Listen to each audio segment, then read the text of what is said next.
salam, birleşler. Bu ben siz bilen bir kızıklı bir temany paylaşayım. O, o arada fikrim paylaşayım. O sizden bu fikirden içine bak ya boş bildiğimce o gayrat salayım o yarı edilip yollasını bilen o yana karara gelip o da kerte bana sonra onlara diyor o sonra o siz ismezliğinden mümkün. Esteryalarım ve ders yoğuş yoğuş. O ilk kurum yani Türkmenistan bu aktivite yazdığı vardır. Onun için senden biliyenseniz bu sebepler vardır. Büyük sizin entek ilgide aklınıza fikrinize o oyunuza gelmedik sebepler vardır. Yani elbette vardır. Yani, Bay tarafın bir adam değil, yakıyoruz bilgiler oraya. Onun için olur yönü bunu teklendirenlerdirler. O demek çıkarıyanlardirler. Bizim kelletin içinde aklar. Onun özüne ait o daşına çıkmadan onun bağırı yoktu. Hiç değerli bulunuk. Ve biz Türkçe'nin içinde söz parlak mesela değindikçe o birincisi yani o etrafında Kırarak Dayıkan'ın o ağlam terendesine bir terende değer yerim oldu. O sağlıktır. O sağlıkının o yerli Hatay'daki büyük yeten büyük elinde saklayan yeni olur. O mağazının üstüne çok Hatay'da olur. Evet, Suriye'de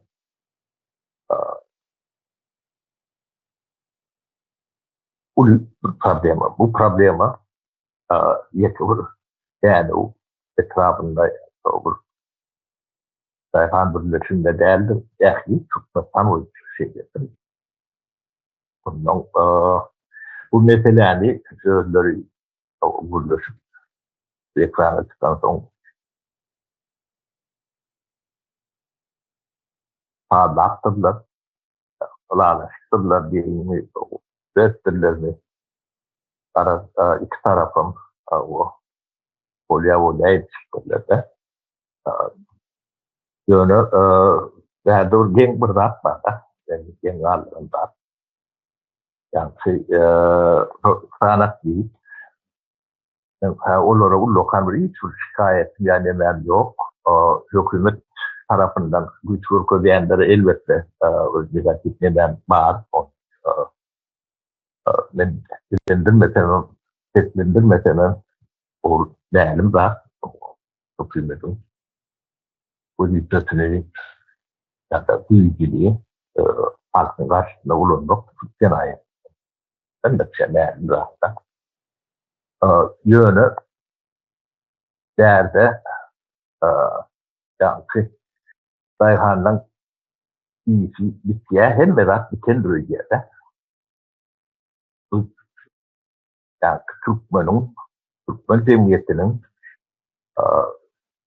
zor yağlak düşünce iyi olması için artık bunu iyi getirilen kılayanlar, yani öyle bilenlerden sözleri son koruyanlarsınız.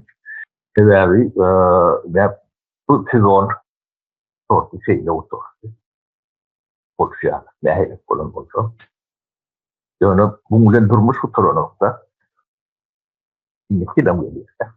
O indiki sonra ondan sonra kutilan geliyor. O ondan sonra o değersinden sonra geliyor altın diyor. 10 yıldan sonra 11. yıl, 20 yıldan sonra 21. yıl geliyor. Her yıl şeyle yaklaşık o olacak oldu. O bundan kurmuş olmuyor. Şu dayakan, yılın geçerini bilen hükümetle ünitini çeken yerim şu tay. İlla o olur yani derdine yetecek o da şunu seslendirecek e, adamları ya tapar ya tapmaz o da değil. O tapayında da iyi seslendireyinde de gündeme çıkarayında da o karşı taraf reaktı parazit şeydali reaktı vurkulduk hem o da belli derler. Bu mesele yani Türkmen çözmesi cũng không ấy thì nếu đi về ta bên em dia onan men ulung song lor no ai ta na ya man lo me ya rất rồi me so na bi problem onun ilanlar ikinci hadisani edilsel ovadan o etraftan bu kurdulurda hava yemesinde ne ben çıkanlar o tarihini ettiler, kurum ettiler. Yani taleken iyileşme arasında yani talihini aratalamalı şekilde yani ara oluyor da tabii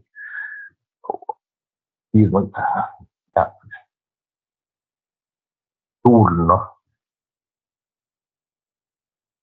yerleştiriyor. Totayda da torunu ön çıkarıyor. Yani talihin arası onun torunu efesin torunu var. Talih. Yani ben bu da kom şeylerden belirtlem. Şimdi sorular ben yani çünkü gururum var yani ben size çok hemen etraflan ovalong o yaşayış over'ını demesini gözünü getirtilmeniz için uğraşılıyor yani. Sonra yani uygur kudiyalar kötülüğü, yolları uygur kudiyalar sokaktan onun problemini anlatıyorlar da. O problemi bilenem yani komşusu kurulur yani komşusu. O da bir olmalılar bir neyse olmalılar. Yani sorundur adam neyse. O ardından idarelerin ağızlarına demedi yani. Arşın, etraf, prokuraturu, oblusun, vilayet, yemresi. O dikkat hiç çözülen. O bir. Yöne rahatlan hiçbiri yani yüzden vermelilerle aslında. O yüz vermeyenin seberi var. O tayda yani gezdiği devlet kuruluşu, yönetim değil yani yerli etraf emri yüzünden çok işlem yok. Var ağaçları var hem meselesinde. Artı bir vamadı var, etraf bir vamadı var, aşırı vardır, yine burada adam vardır. O ağaçlarından alyanlarlar ya da almasa da halktan şey yaptı. Bir üstüne çok dön vuruyanlarlar. Bunun yönü hem meselesi yani devletin Irak uçakları periferi yerlerde yani hiçbir hakiminin, hükmünün, sözünün, tertibinin bulundurduğu yani yetmeyenlerini ülkelerde bilmek devlet kuruluşu hataylarda işlem yok. Yani bir 30 yıl bundan önce işler, 40 yıl bundan önce işlerdi. 30 yıl bundan önce yani film işlerdi. Sonra çıkmadı. O sorulara ben cevap vereyim. 30 yıl bundan Türkmenistan Cumhuriyet enfes bu kadar Cumhuriyet. O Cumhuriyet o kararsız mı diyeceğim yok kararsız değil. Kararsız evet demesinin içinde 16 tane Cumhuriyet vardı. Sonra ben bile hemen içinde yerleşen yönü Cumhuriyet. Sultanlık değil, paşalık değil, hanlık değil, Cumhuriyet. Bu Cumhuriyet'in sultanlıktan, paşalıktan ya hanlıktan tafavutlu yerleri vardı. Onun bir yüzüğü uzun böyle. Onu yani internette yani, GPT demelerine soru verseniz soru cevabı veriyor. O ilk adam cevabı Cumhuriyet bilen sultanlıkın arasındaki tafavut ne mi diyende Cumhuriyet Tayland gelmeye yol başladı. O sultanatta atadan oğlu, oğlunun akı geçiyor. Demedi. O da hakikaten ne tutmuş. Kurtulun adam kaldı. Ondan adı koydu. Bu ne medeli. Ben size düşünülecek olan adım yönünden başkalar. Bunu yönü size gözümüzü surat den yerinden suratı şekli yadınızda bulması için hadisani yapmak geçmişler. Yani bunu başkası da yapmak bilersiniz. 30-40 yıl bundan önceki ehli Türkmenistan'ın demesini, periferi yediğinden yerini gözümüzü getirip görün etrafları, soğukları, rayon lidiyette, vilayetlere, oblast lidiyeti. Önemli bir gözümüzü getirin. Yarsınız ne diyen olsa. Yarsın emetmeyen olsa din olurdan, kitaplardan, demelerden, sıfatlar ulanıp gözümüzü getirme rolü yanında. Ondan bu aktiyada gözümüzü getirin. Bundan 15 yıl, 20 yıl, 30 yıl bundan 25 yıl bundan getirtilerseniz ve 20 yıl emekleniz o hemen etrafla o yani o yerin emekinin gittiğince taraf varyante iletişimler. Bir hakiki hak sizin yani gelensiz olup başka vurumuzu seyretmemezliğiniz, dinletmemezliğiniz başka vardır. Tarihini bilmemezlik başka vardır. Böyle durmuş. Hakikat. Şimdi siz günde, saattayın, minutlayın. Yaşatıyorsunuz. Yetkiyle bir yaşamalısınız. O sizin sonra bu topar. Sizin yetkiniz, sağlığınız, aklınız, doğru yaşamalısınız. Gidiş, gidişat aşağı oldu. Sizin aklınıza, doğruluğunuza varacak gidişat onların aşağıda olmalı.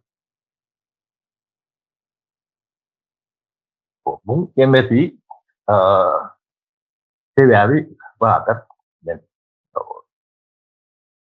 vardır aytmamın yemesi yeterli sebebi sözden bilen aytmayın biraz düşünüp doğruyala. Ben bir akademik bilim ya da tecrübem yok. Onun için yönü durmuş yok. Yaşam, düşünen dağıtlandı. Ile paylaşanlar şeyle kabul edin. Onun Saatın karşılığında dedim o. Ben öyle düşüneceğim. Vatandaşın faydası yani. Yani biz Cumhuriyet'in kuruluşu, bu yıkılışı var arada da gurur edilmez. Kesinlikle vuruldu. O bizim Cumhuriyet'in tasduk sözü 24. yılda Tanrı'nın yazıldığı hakikat. Onun yalan ülenen istiklal gücü. Şimdi biz 1995 yıldan başlayıp 94 yılın ayın demekten kapağı yok bakıyla. Olanda da onun gidiş o yolu var ya da Cumhuriyet bilen paralel cemiyetin tarihi, geçmişi ile kazanılan, dağıtılan neyle yok edilendiğini size yasadayım. Onu bilmeyen bir yasaklıyorsunuz zaten. Cumhuriyet yıkıldı diyeceğim onu atlayarak biri yıkmadığım belli. Sonuçta bu yıkılmadık ya. Ya Cumhuriyet bağda yoktu. Bu tüzlük bir havada bir bulutyalık, hıstiyalık nerede maddeyalık bir küçük yerde bunu elbisi yıkılsa o öyle fikirli yönete edilenlerin o sebepleri bozmalı. Ne Cumhuriyet sözü ayrılan gününden, tağırından, mündünden başlayıp cemiyetimizin zaten mesela o etraf rayon demelerine bu ilk küçükler başlandı. Birincisi sizin satsal demeniz nemedenler o şap başlandı. Kırılın telefon nemede Cumhuriyet bilen paralel yıkılan ya toldurulan uruşları o hemmetini yemetmek belki de başartmaz oluyor. Yardım düşenleri de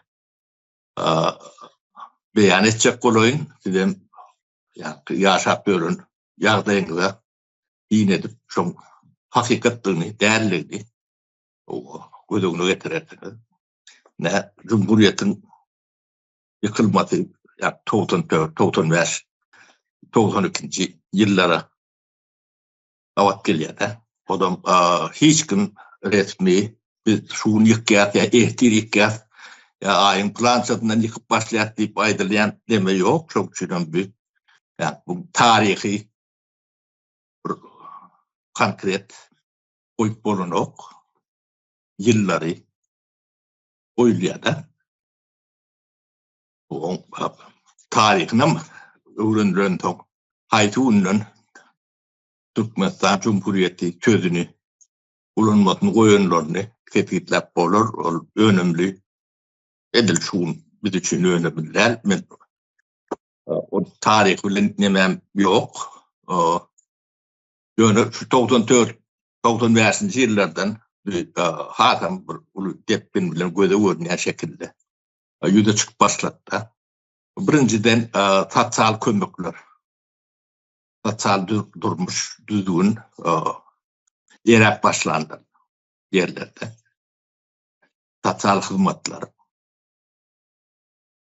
Onun siz elinizde tanızdan yaş olsanız, soğursanız, özünüz yaşan olsanız, gözünü getirdiniz.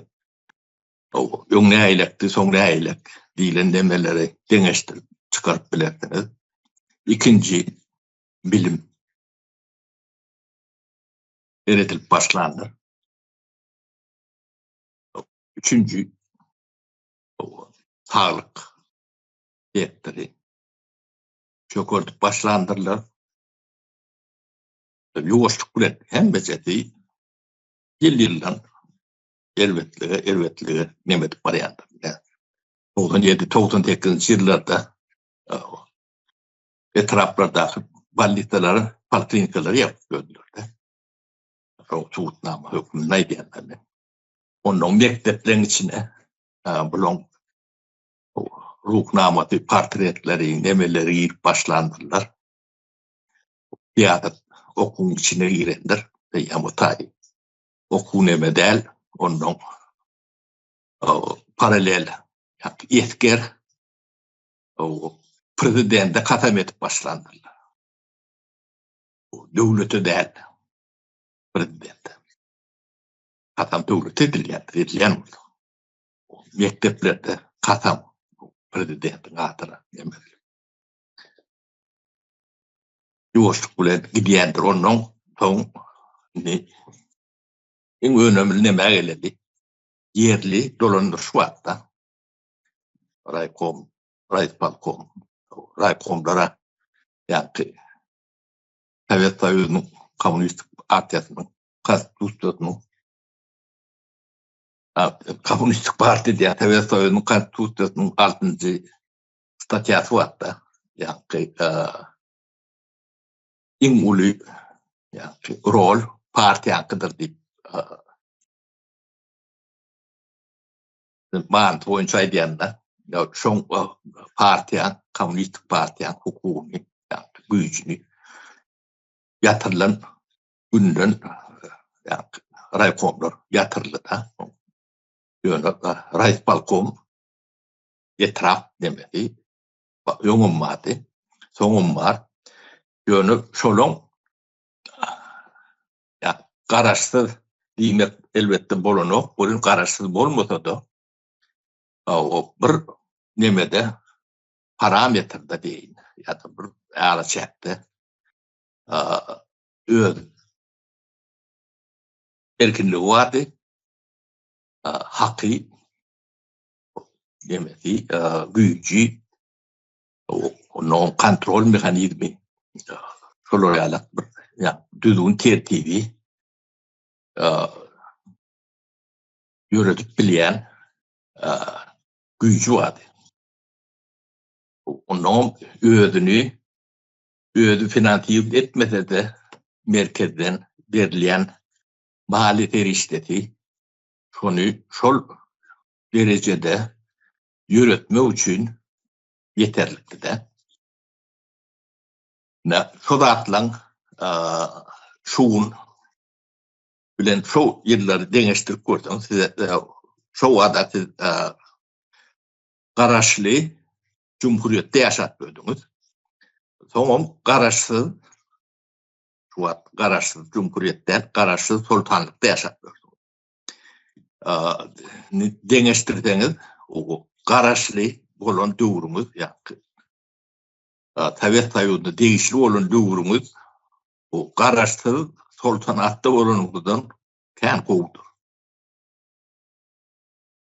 Ben Sovet Soyuzu o divaçın değil, onu açığım onu yönü şundan bir buldu. Bende mesele var. Sonra var. Sonra onun üstüne açmak için. Gördüğünüz Edward diyor.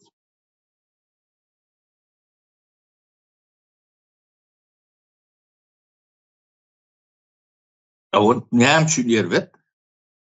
Sebebi yani devlet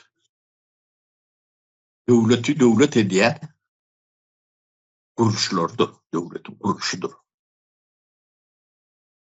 Devlet bir adam bilen, bir gizli topar bilen, devlet bolup bilen neldir?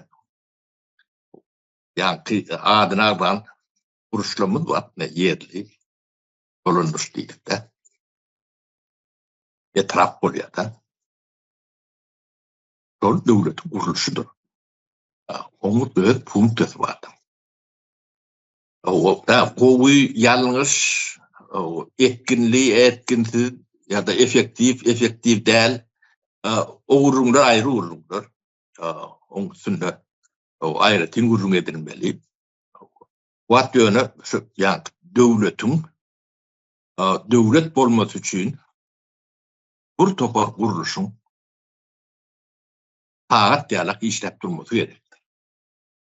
Yani şu işlemese o devlet olma punktunu yoğuşluk bilen itiriyen şu at tutmakların yağdayı devlet olma punktunu yitirmesinin emetinde yaşatmıyor. Ödüm gittiğince de aşağı gitmeli. O da gidiyor. Onun yani Aşta uğrunda sinetin diyanımın tebebi yolluğunda seyredin todap yatanlar o soğuğunda seyredin içiyen soğuğunda içeri alak değerler hovağında seyredin yani sosyal hizmetlerinize medisina hizmetlerinize onun düzgün tertiplerinize seyredin öz erkinliğinize seyredin hemen tutsanız geçen oğudur gittiğince de elbetleşen. Bunun sonu devletin doğru yok olup gitmesine isteyendir. Bu yok olup giden son bunu tereden vurma nemesi dörek başlar. Ne şu at ki bizim terede tutması yani vurma diyen nememizin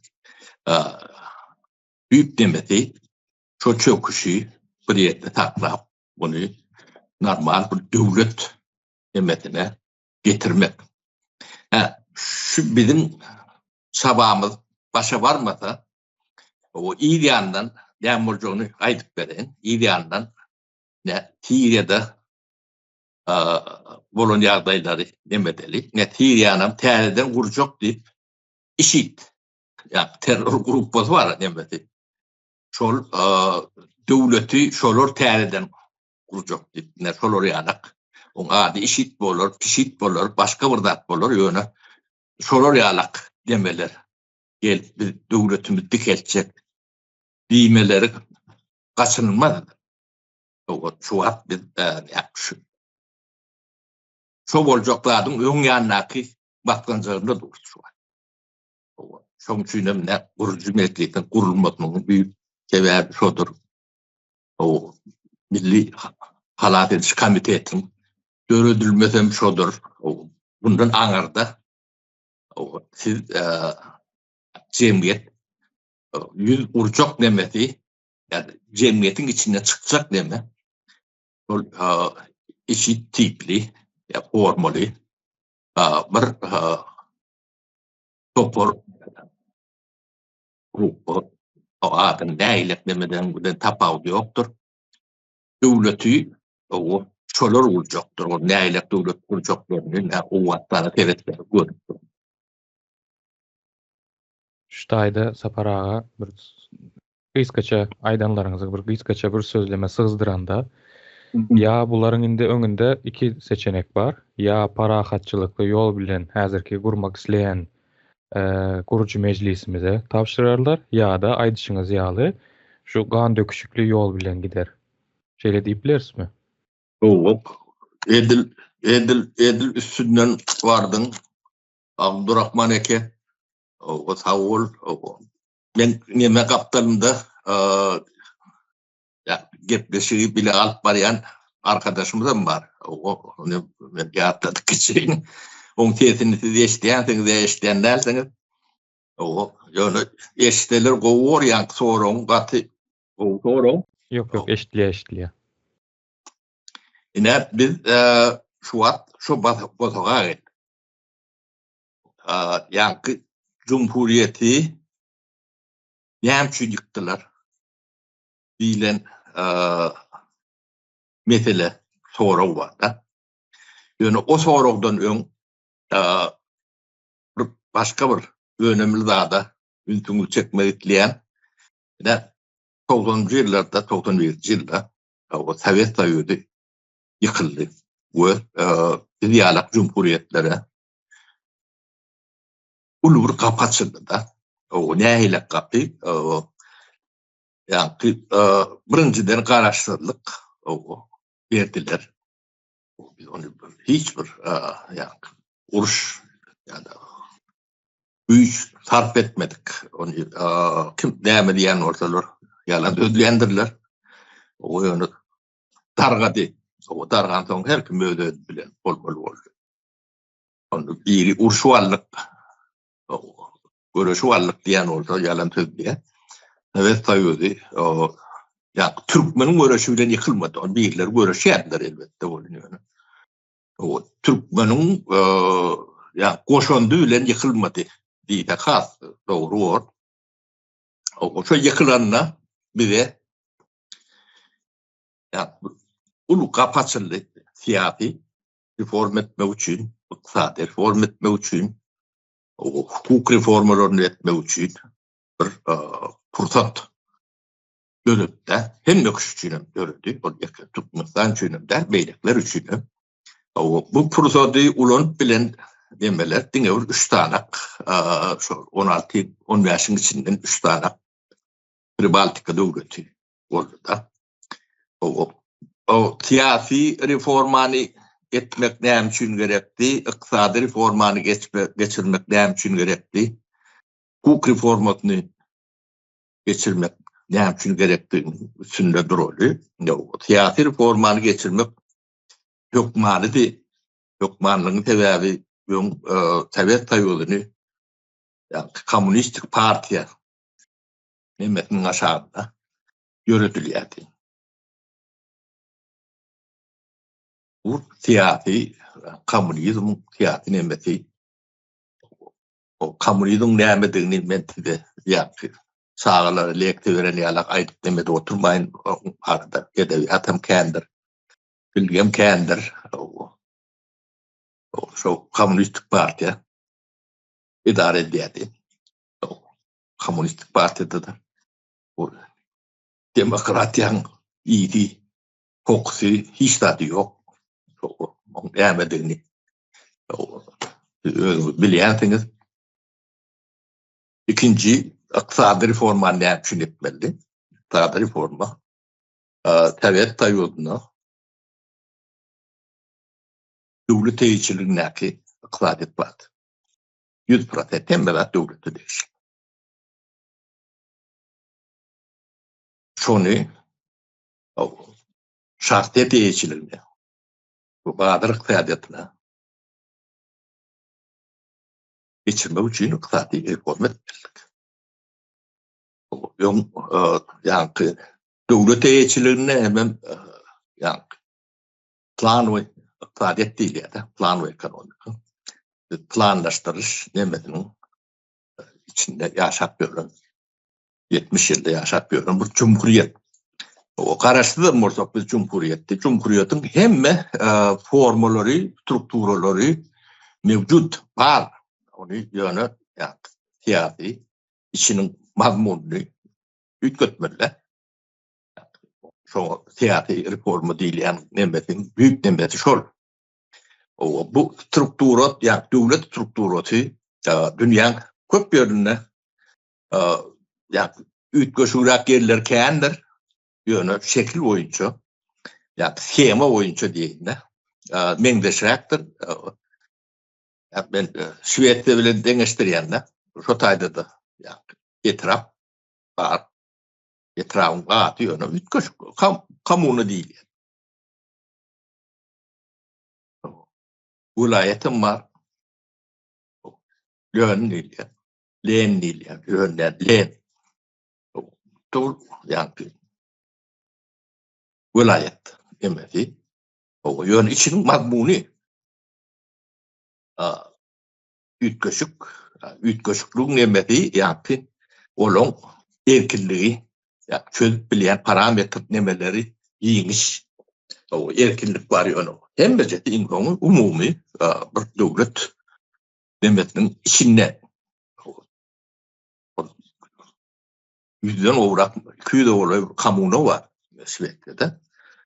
Hemme jetine düzgünlüğü, tertibi meňdeş onuň gelişmek üçin çykarylýan, alınýan kararlar, düzgünler, tertipler bolýar da. Onuň döwlet taktik bilen soň hemme gaýret edýärler, hemme jetim kabul edýärler. Ýöne olaň özleriň öz baştaklyk funksiyonlary bar, öz başta köp bilýän nemeleri, giňiş, madet erişdeti öz talytlaryndan belli nemetini merkeze berýärler, betat nemeti ötüne galýar. Ýöne käbir etraplar ýa-da kommunlar diýin, şunukly bolar ýa-da. Ýa-ni özü edare etmek üçin yeterli däl, şoň üçin merkez hemmejesiniň şertini etap ýüp şertlerini o deň bolmasy üçin merkezden şolary deň bolary ýalak ýere getirmek üçin goşmaça teýişde öýrelerde. Bu bir ýanky çylşyrymly bir ykysady ýa-da professional adamlar üçin gerek zat. Ýöne men şeýle umum düşünje bolar ýa-da.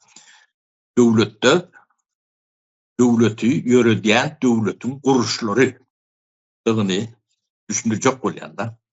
O bizde şu guruşlaryň hemmejeti mewjud bar. Ýöne işiniň manysyny, mazmunyny üýtgetmelik, o reforma diýilende, tiýatr reforma mazmuny şondan ibaretdir. Kommunist partiýany adynçy Demokratik Parti diýeniň bilen o reforma däldir. Bu ýöne allatmadyr. Adyny üýtgetip, işdatny üýtgetmeden däm bor. Yaran bor. Ýöne yaranan däl. Döwlet derejesinde bolan bu halky tamsy kasap etmek. Bir da o halk bir tamsyk däl diýip bilmediligi üçin bular sözden, dilden, informasiýadan gamçy bilen, türme bilen gadagan etse, onuň hiç kim aýdan oga diýip hem bir adam gülýärlik diýip aýdym etip bersen, Türkmenistan şuňky ýagdaýda gelýär. Bizden gelen yerimiz şu. Bu bizim toplumumuzda halk üçin edilen Türkmeniň taryhynda iň uly cinayet bu. Türkmenistanyň Cumhuriyetini yıkmaga gatnaşan kim bolsa tapawdy ýokdur. Atlatsız, anonim guruşun vekilimi ya başka nemetimi o halkına edilýän jinaýatyň iň uly bolmaly. Sebäbi bu döwleti ýykma üçin kahramanlyk berilmeýänligini bilýän ýöne bizim döwletimizde ýykanlara kahraman etdiler-de. Sapar ağa, şu taýda bir soragym bar, pikiriňizi nämetmäň, ýatdan çykarmaň. Ine siz häzir sosial, ykdysady reformalar barada aýtdyňyz, önemi barada aýtdyňyz. Şolary geçirmeýände nähili ýagdaýa gelinýändigini aýtdyňyz. Ýöne şu taýda bir nemäniň illüstrasiýanyň önemine aýdyp geçsek. Bu döwleti, Cumhuriyeti dargatmakda bir nähili roli bar bu illüstrasiýanyň. Ne deme, gaty gowsora berdim, Abdurrahman, tawul. Illüstrasiýany bir kän agdaýap, agdadyk, onu kän agdat beremsoň bu demeli. Üstüne atlak geçti o diye. O yankı 91-nji ýylda gapaçyly diýdi. O çok gapyny açan soňlar biz şonu ulan bilmedimiň büyük sebäbi illüstrasiýa bolmadygydyr. Illüstrasiýa edilende geçmişe, taryhyna baka berýän hem yüzleşýän. Näme bolupdyr? O bolupdyrmy? Ýerlet bolupdyrmy? O tarapyny ýereti, ýerlet tarapyny ýereti. Ýalňyş ýeri näme? Bizde näme beripdir? Bizde näme ötüp alypdyr? O diýilen zatlar bilen yüzleşýän taýdanam illüstrasiýa bolanno. Ýa şahsy adamlara da degişirler. Kim näme edipdir? Kimin ýalňyşy bar, kimin dogrusy bar. Ondan şu zatlar gündeme çykan soň, o ýalňyş ýeri, ýa ortada bolan soň, onda teatr reforma, hökmanlygy, ýa jemgyýeti gat düşünükli bolýar da. Onun iqtisadi reformanyň hökmany ýygyna jemgyýet düşünýär. Orta aňryk bir adamym bildäl diýilen deme ýa jemgyýet aýdym bolýar da. O ýöne illüstrasiýa bolmasa, öňkü ýalak, ýa Welde bidiňi aýlap ýörsün. Şu wagt Türkmenistan ýetgän nemesi ýok, şu wagt Türkmenistan nähili döwlet diýip sorag berseler. Ýa-ki Sowet Soýuzynyň ýykylgyndan galan garnyny. Diýmerler. Şu hakykatdan hem şol sebäbi. Siýasat sistemata mütgemedi. O öňküm ýok, dargady. Iqtisadi sistemata mütgemedi. O öňkü Sowet Soýuzyna ýörýän düzgünler ýok, ýöne täzetem ýok da. Onuň döwlet guruluşlary ady we adanyň özü ýok. O kiçik meselelerini çözüp bilen okda. Bar adlar var, hemme adı var. O men mektepden tuvaleti arada ken misal getirdim de. Etraf yerli guruluş bağı olsa şu mektepde tuvaletin şu ýagdaýdadygyny bilmemezlik mümkin näle? O şo hyzmaty yerli guruluş görüp wajypdygyny bilip o çözmeýän bolsa ýa o guruluş ýok diýmekdir. O ady we özü ýok. Ýa-ki şu jemgyýetçilik nemeler vardır, jemgyýetçilik tuvalet vardır.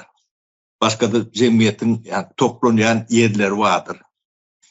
Şu taýdaky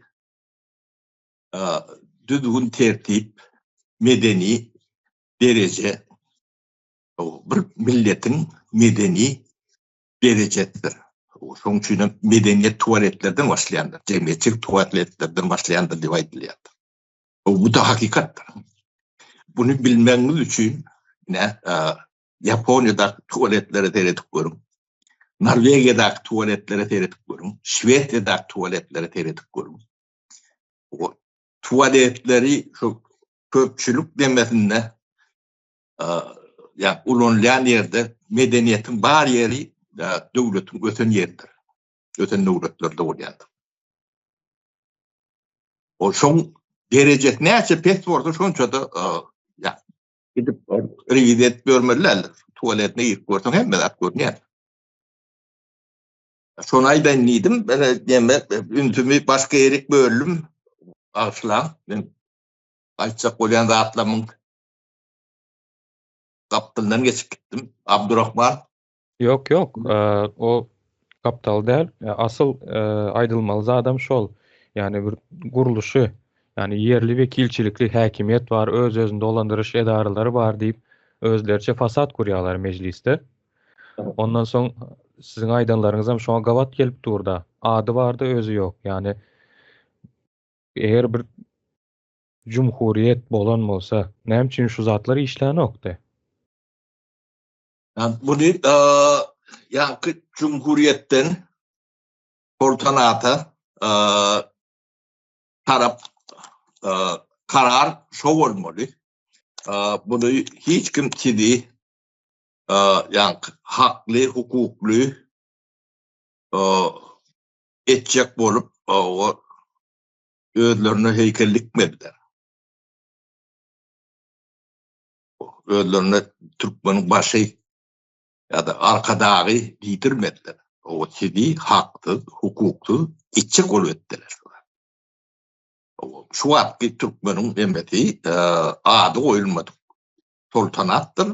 Sultanatyň bir pis ýani görünüşi. O ady goýulman soň onuň o taýda ýani sultan diýen adamyň jogapkärçiligi ýok da. Anonim sultaniýalyk. Çoňçy şu wagt ýani Türkmenistany hiç bir halkara demetinde bir ciddiyet demetine alınýan ýeri indi galan däller. Onu siz taşda gurumda seyretler görürsünüz. Onu bizim görmemiz önemliler beýlekler görýärler onu. O İslamyk döwletin yani bir samimi uzun odgolany yetkili nemeler rahat baka berýärler. O döwletin däýlekdi. Ulu matkaraçylyk. Bunu çend bolan atlar. Ýöne bunu biz düzeltmeli. O düzeltmänem ýani biz itlemesek bir agrar bir döwlet, agrar döwlet diýmek o ýer ilatynyň birinciden soň köplügi diýmekdir. Bizim ýani Türkmeniň hanirmaýaty diýen özüni o ilatydyr. O ilaty 60-70% tutýandyr. O 60-70% diýmek şol adamlar ýurdun eýek diýmekdir. Demokratiýada şondalyk ýurdun köplük. Memedliýän orada ne? Ben o ýerli ilatyň köplük. Ýurdun eýeti şolardyr. Indi bu millete o yeri arada kän gurrun etdik de yerini bermeli daýkana diýip onu düşlükli yer şarty eýetçiligi bermeliler. Ýurdun eýetine bermeliler. Ýurdun eýeti esas nemeti ýa köplük nemetinden alakda daýkandyr. O bu ýeke topragyny suwunlar bu dilden bermeliler. Medeniyetinden bermeliler. Tarihinden bermeliler.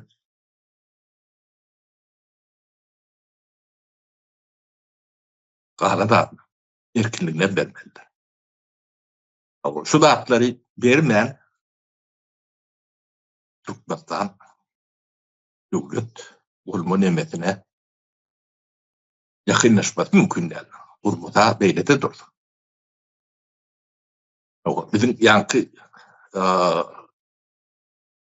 başta adan dememiz var. Geografiýa owularyny bir eliňde aparat alyp ýa video alyp o wada telefon alyp nemetden bolýar. Ähli Türkmenistanyň etraplaryna bir aýlanyp bir video çekdim. O Türkmenistan ne ýagdaýyna gelenini görürsün. Onuň geçen o naşil 20 ýyl mundan öňkü Türkmenistany ýalyk deňeşdirme mümkinçilikleri ýalyk material töpläp onuň Sovet döwründäki nemelerem kändir. O deňeşdirip görüň.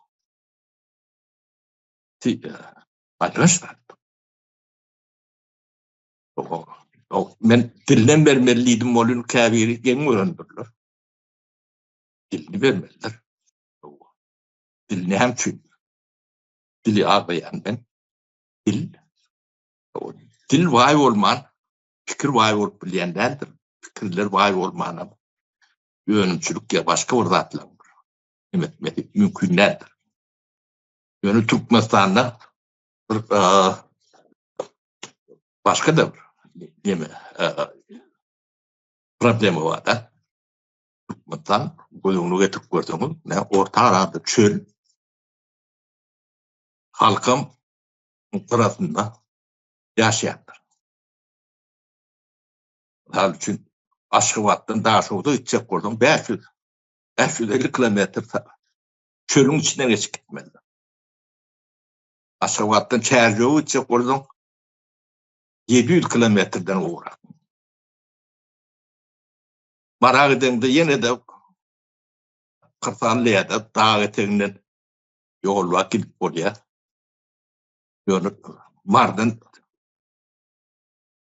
Daşowda gitjek boldum ýene de 700 kilometr. Kommunikasiýa üçin neme ýok. Yani iletişim katı oluşuk. Yani demir yol var, yani üstünün koydu yok. Bunu kendi vurdun ettik biz. Yani Demokratik Partiyan, Dünkü Komünistik Partiyan, Demokrat Parti oluşuyalak.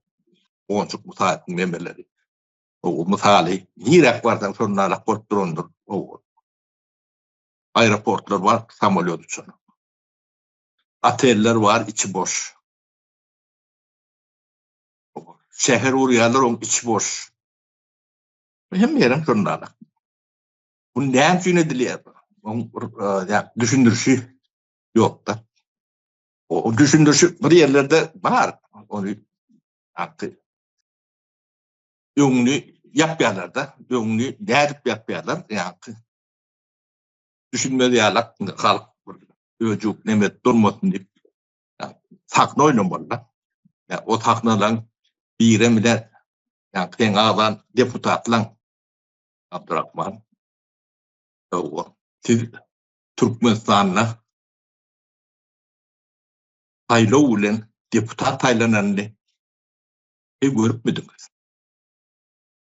Ol ne 89-njy ýyllarda yani Sovet Soýuzy yıkılacak da perestroika döwri bir kitap var. Saylaw meňde saylaw bolan. O Sovet Soýuzynyň taryhyna sonralak. O saylawlara bizim başkalarımızdan bir gatnaşdy, kılym. Şo saylaw gatnaşdy. Ödün karşıdaşı neme Komsomol uruşunun birinci sekretary vardı, Habib Durdiýew diýerler. Habib tecelliğinde. Şoňgular ýarışdy. Onu ýeňdi. O ýeňen yani partiýanyň ikinji sekretary var. İkincide üçüncü sekretary. Ataýew diýip ýalňyşmasam bir gelindi. Çok saylaw ýeti yani. Emme de belli olan bunun akşamı üye gelip bir de saylaw gatnaşan giden komanda Aşgabatda ne şu turistler veli onu ýürdiýärler şu çaýyň içinde 200 ýyllyk bir tut var. Tut ağacynyň kölegetinde gelip bir adam oturup gelip haýyş etdi o. Biz uttumuz ýöne haýyş edýär. Komsomoluň birinji sekretary bolmadan bolanok atyp de matkaran neme bolýar diýip çeýdip nemeni ýatyrdylar. Abdurrahman bu taryhine birinji safaryna taýlaw görüşüm şol. Ondan soň taýlaw ýokdur. Bu taýlandy diýilen deputatlar näet bu tak barýarlar? Halk taýlamadyk boldy. Men pikirimçe satylýan bolmaly. Türkmenistanda şu wagt hemme de satylýar. Hemme de adam pul bilen edilýär. Paspyrtdan pul bilen alınýar. Ýurduň daşyna çykjagym bolsa pul berip çykmaly. Näme deputat boljak bolanda bu bolmaly. Diýilen hatbada. Men pikirimçe şo daýam bir bolmaly kan. Sebäbi ýyljak ýer kanun en gorýa deputatlar elligirmeli. Kuwat. Akwa. deputatlara ellermeler halk vekili olmuş. Onun sözü geçendir. O korkutup bilyendir. Yani bu deputatlık çok oyar yani. Türkmenler değil mi? O da mut bolmalı değil mi kendi yani? O da olurum paravet paran olmalı. O Murat Karayif'in gideceği çok olmalı. Başka da bir karışamız yok. O yönü yok. Tapara yanlış bir de tökmedat yani diyen ortamız. Siz çıkın danin ne? Neyse 125 mi ya 150 adam. Neyse 123 mi? 125. 125'in de o ne deputat bolonunu halka düşündük ben. İnandırıp ben. O kim bilen dertleşlik edip Hasan saylav oldu. Onu halkın içinde sizi Tayland bağır mı sorak görüm. Siz tanıyan bir o var. Onu biliyor. O bir sizin yankı Taylanmadığınızı bilip o deputatın borcu bir nimeti bu deyip bulurdum. Bu da tanıtama vurdu. Bu yanlış dedi patron. Yakalaşım o yanlış. O sizin gelişiniz yalan. Oturuşunuz yalan. Eden işinden bir yalan. Halkı ağlayan. O devleti ne Cumhuriyeti yıkmaya en ulu kömek veren kuruluş tutmaktan meslektir. Bunu bilen en ulu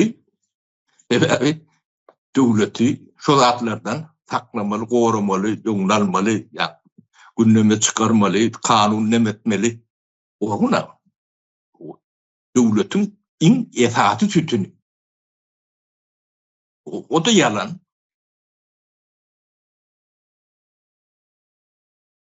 Prezidenti saylap o ikrar etmeli kuruluşam şu. Sizin ikrar eden dağıtlarının bir yalan.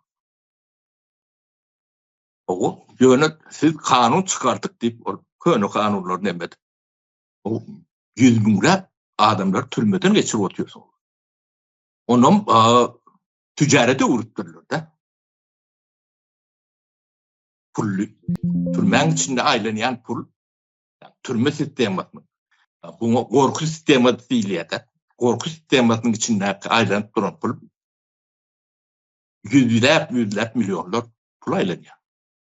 O da yankı garip basıyırın. Yani şalın elinden alınıp görün. O Tayhan'la nimetinden alınayan pullar.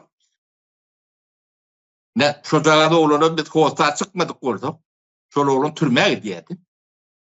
Hem malını, mülkünü alır ya. Hem batırıya.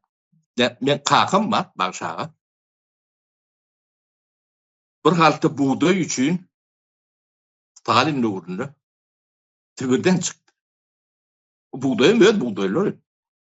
Başka birinin buğdayı da bir halta ödü. Stalin ölününe kaytıp geldi.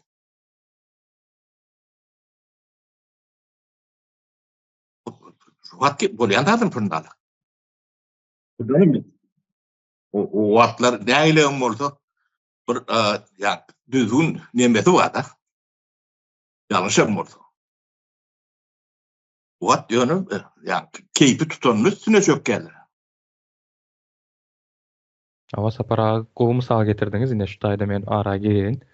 Ne bizim şu iki sany bize yazan daýhanlarymız var da dänewden. Ne şu dänew saýlaw okrugundan diýär. Bularyň sahnadaky nemeleri Haydar Balaçyn diýär. Ne şu Haydar Balaçyn hosar çıkmak yerine şunyaly döwlet derejesinde eğer siz aýtdyňyz da agrar bir döwletde daýhanyň önemi uly. Şunyaly döwlet derejesindäki meselede hiç destek çıkmandyr. Ol bir. İkinciden ine şu aýtdyňyz ha basyp bilerdiler diýip. Olaryň ýene bir taktikasy bar. KGB'den galan bu внутрикамерная разработка. Yani Внутрикамерная разработка. Şu Evet. taýda şu bize habar beren ildeşimiz bize problemasyny düşündirdi. Ýöne bu resmi bir ýol bilen çözülmän giýje öýüne gelýärler. Sen bilen ulalaşaly goş zady goý bolsun edel diýip öz arasynda ýanyna bir näme getirýär arçyn. Çöküş ýani bir malyna çökmek isleýän arçyn ýanyna bir aksakal diýip birini getirýär. Şu taýda öz aramyzda çözülşeli diýip gürleşýärler, ulalaşýarlar. Indi bularyň bir bahana edip biljek ýeri bar. Nemen arçyn bütün pullaryny berdim muňa. Aramyzda hiç bir düşünüşmezlik ýok wagty bu maňa töhmet atdy diýip bize gelen ildeşimize töhmet atyp bilýär. Näme üçin diýende ýanynda swidetil türkmençesi näme diýip bilýär. Şaýat. Ýanyna bir şaýady bar. Bularyň arasynda hiç bir ýalňyş düşünüşmezlik hissat ýokdur, ýok wagty ýerinde bu arçyna töhmet atýar diýip indi şonuň esasynda buny zat edip bilýärler. İçeri atyp bilýärler. İçeride de внутрикамерная раскрутка diýende kameranyň içinde eýän munyň agzyndan gep alyp ine seni şu zada döwlete dönüklik etdiň diýip ýene de buňa basyş edip bilýärler. Olu şu wagt edip ýörendigini ýa därligini sen garanti berip bilýärmi? Şu wagt endi ýankyň diýen zatlaň bar. Şonu edip Soňky gelen maglumatlara göre ol çağırılıpdyr. Lebap vilayet prokuraturasyna niresine bolsa da çağırılıpdyr. Şondan bäri habar alınmaýar o adamdan. Owa, net sen ýanky diýen nemen? Bu bir adamça garaşdan soňy belli bor. Sebäbi bärde ýanky mafiýaň işleşi demesi bar da. Men mafiýaň işleşini gaty gowy diýen sebäbi gözlemem şolordan. Şey diýdilerden. O şunu ýa bilmeden bilmeli boldum da. Edil mafiýaň nemeti ýalak mafiýa näde diýär? Ýa biz sizi kırışawat edýär diýär. Ýanky arçyny ýa-da Daýhan birleşigiň başlygyny şo ýerli prokuror o şoları kırışawat edýär.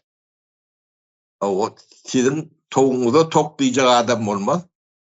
O edeni beden goýan o meňlergimşi o maňa aýda ýylda siz onda şunça berýäňiz diýilýär. Indi ýanky näme proses üzüllü-de, bozully. Kırışawat etjek adamlary puluny ýerine bermeli boldy da Daýhan, iktidarak Daýhana. Şikayet edýär da indi. O näýlik ikimiz görleşmedik mi diýär da.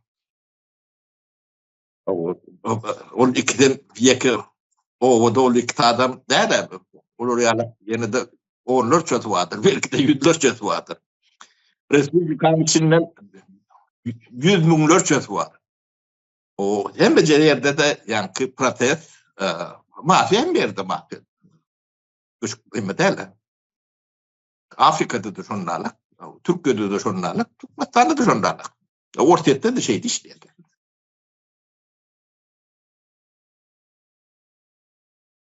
O jötüň taýlak bar ýa. Ýa-ni o taýgam mutbarlanok pullu barlýa diýýär. Ne şol sebäpler bar da, olar şu gadançyny şolary ýalak nemelerden alýarlar da. O bir dämen anladyp, ine sizin cumhuriýetiniň o iň soňky kanunlary şolar. Şoň çöpi ýakynlysy tozurlan kanunlysy şu derejede nähli durmakda. O biz näme gurrun etdik de. Yani yolunu varsa onlarlık değil. Tahtavaları varsa onlarlık değil. Yani kuşkağı var. Ya da daş olun. Ayı uğruna var. Kerke var, kerkiçe var. Doğutluğu var. Sen verdin. Yani korun. Ben gıyrıyam. Ben orası şunlar. O yönüp yankı ben açacak olan neme yerli kuruluşun düğünden yoktu. Haytın primeri biraz analiz edeyim onun orta çıkıyor da. Ne çok dayana boyunca ikinci Stuluçi diyen ikinci vakanı demedeli. Rotayda ne hara buraya da o var içinde. Şimdi yerli yeme bolonda hükümet ya da idara, yerli kuruluş ya yerli yönetim diyeli. Bolonda yankı cemiyetin toplumda yaşama düzgün tertipleri olayandır. Şu an kadalaştırıyorlar. Nementi Şvedya'dan bir kizcik mıthar vereyim de. Şvedya'da yani kamunun merkezlerine tuğ koroz saklamak kadar. Ne için? Horoz dağdan beşte kıygırıya da. 4'te 5'te dağatandan kıygırıya horoz. Adamları yatıyor. Demek 5'te dur bir şeyden o. Ana çok halk rahatsız olmasın deyip yani dine o yerlerine yani toplum yaşayan yerden uzakta ki hocalıklara ruhsat veriliyor yönü yani toplum belli demeden sonra yani kamunun merkezi oluyor da soloriyalak yerlerde yani tuğ takladır horodu var da ne kanun kabul ediptirler yerli kuruluş kabul ediyor. Ondan yankı öğrencilikte de şunlarda yani endüstriyel zona deyip bir ayrı yer var. Yani öğrenciliğin tez çıkarıyan olsa ya da bir atık ya da iyi kok yeni bir da neme diyen olsa da kadar yani köpçülüğün yaşayan yerine olur ya köpçülüğü rahatsız edecek rahatları kadarlarına kanun kabul ediliyor. O haradınlık neyle nemen böğrünü uğrayan ortam o tayda yerli yönetim yok diye koyuyor. O yoktuğunu yani ardı edenlerine denemeli kuruluşlar var da prokuratura ardı ediptir, etrafa, vilayet ardı ediptir. Hiç de deme yok da. Tek yok demek o taylarda uğurluşlarım yok. Onlar uğurluşluğun ne yemediğinin magmununa da düşünen okunmalı. Yani arçın öz vazifesine düşünendir diye. Yok. Yani etraf yol başlığı öz vazifesine düşünen yok. Yani şolarım saylanıp koyulmalı. Vazifeler. Onların saylanıp koyulun yağla edip deme diyendirler, korku diyendirler. Onu yok oradan biri naçar ediyen orada. Yani edin şu an yani o etraf başlığı alak adamlar orta çıkanları. Bilen hiç tatları yoktur.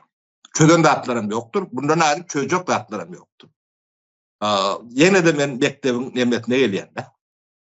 Mektebin tuvaletini becerip bilmedik devlet edareti yok edaretir. Yalandır. Onu görüp bilmeyen orada da temsilidir. Becerip bilmeyenim olsa hiç yerde yok orada. Demek devletim yok. Bu devletin edip bilecekler adam yok demektir. Yani tuvaleti becerip bilmeyen yani oradan şehir ya da akıllı şehir kuruyan demeyen hiç mantığı mazmunu var nokta. Yani gitler tuvaleti becerip. O da adamla ingerekli adamlar. Tuvalete barmayan adam var orada barmanı kaldırdın. O adamın Gerçek. Şonu düşünmeye aklın yetmeyen olsa, tecrüben yetmeyen olsa, bilgin yetmeyen olsa, sen ne devlet buluyor? Ne hükümet buluyor? Ne iyilikten devlet kuruluşu olup biliyor? Yani şu tuvalet meselesi, mektebin mualliminin, direktörünün, etraf başlığının, karanotunun, deputatına, ministrine, prezidentine sen değiştiler. Hem de sen. Şu Türkmenistan'da tuvalet meselesi çözülmeyen Türkmenin varıp bilecek hiç yeri yoktur. Özünü devlet demeli tutunmalıdır. Yani devlet demeli diyer. Tuvaletin becermeyen mekteplerdekin. Köpçülük yerine. Şonu becermeyen ben devlet, yani ben planı neyme yenemelerine hiç inandırıcı değerli.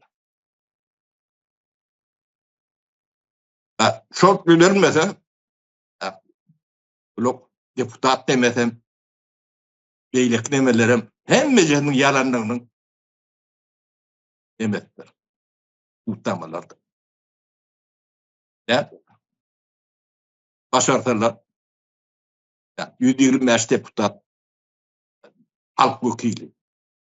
Eğer halk vekili olanlarını, halka ya tuğut ederler ya çoları atmalı o. Hakikaten. Devleti dönük. Ne şu taylardadır. Bundan başka da halk batlagat deyip burada atmadı. O tayda oturan adamlar var. Yönü var oturma değilim demeli. Çünkü halka anlamak için oturuyordu.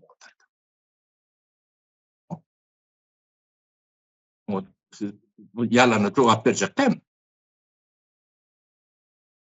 O tayda oturan adamlar bekletlerde tuvaletim yoktur bilen.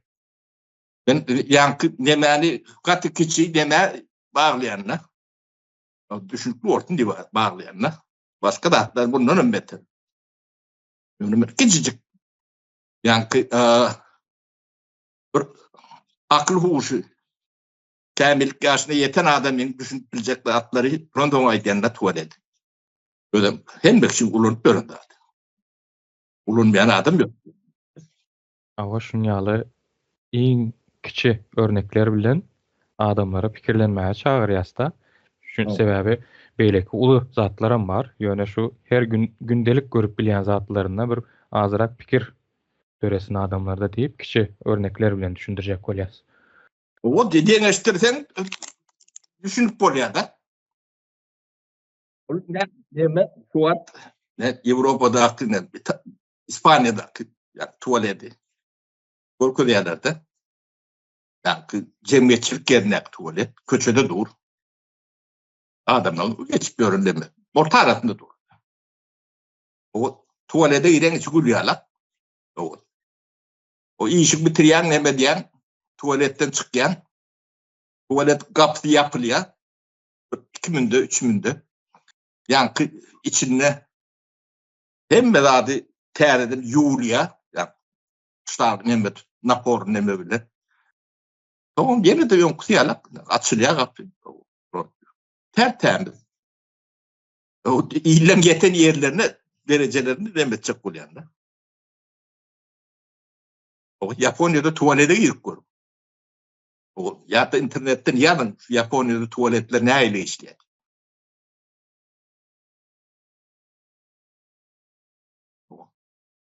Ne şu da atları görmeyecek olup, bildirmeyecek olup. Bulur yani mesele köşü yani interneti yapıyorlar da. O inni yani o aydık gelse yani 2 tane oğlum var. O çolun meselelerini o çözülü deyip o değerlik meseleleri kaldırmalı. Tutayda. Yani prokuroru, etrafın başlığı, deputatı, yeni beylekli o yeri, dayhanı. Yani çünkü derem yok diyeyim ben de. Şeyi başlamalı mı? O ne hem çünkü bunlar beyt parlap görülür. kärende demedim. O yer bulunka. Näçe biz yer reformat nedem yok. Dip ýoňaýak bolmaly adamlar şolar. Ýöne o ýerine näme ederler? Yani iki tane oğlunu korkuyorlar, ürküyorlar. Bu topardadı boynundan alırlar. Cilk ederler, tünme vatanlar. Yani mafyanın işleşi diyen şeyler. Ben arz ettim çok çiğne cezanger diyorlar. Çok çiğne biz gurrunu ulolduk demedi oturmalı. Son yeni dolanıp gelir bu gurrunu. Biz birinciden Cumhuriyetimizde yıkanlığımızda çoğuna doyuyor. Tomoşu çuvalıp oturanlığımızda o millet bolup boyundan mallar. Bunun cezasını çekiyorsunuz. Bundan yine telefon geliyor. Onu kuturaymadan koyacaklar. O saparaga şu gepleşigimizi jemlemenke men aklymda galan soraglara bir näme edip geçeýin. Yani sizin pikir aýdyp duran ýeriňizde pikiriňizi bölmejek bolup özüme not aldım. Ýazır soraýyn. Şu Cumhuriyeti ýykylışynda, Cumhuriyeti ýykyp barýan nämelerinde dargadylan edaralar barada aýtdyňyz da. Saglyk edarasy bolsun, ýene başgasy bolsun, poliklinikalar bolsun diýdiňiz. Şu dargadylandan soň edaralar dargadyldy. O 10 müňläp adam işsiz galdy. Şonuň bir netijesi ýokmu de? Onuň bir Şu taýda pikir dolu jemlemedim, demlep ýetişmedim. Şeylere kendidim bölüm. Evet, bir ara bir dat girdi de pikir bölünen son şeylere bolýar. O düşündüm deme, kritikana düşündüm. O doğruğuna da düşündüm diyeyim. O ne Türkmenistan'da şu var. Giden işsizliktir. O işsizlik ödüm o yerinde etraflarda vilayetlerdedir. Şehrin aşıvadın ödünü edil olur yalak bolmasa da ya da tersine aşıvatta iş köpülün olmağı mümkün. Sebebi hem de aşıvada taşandı da doktorunun pasportlarında kendi deneyalak.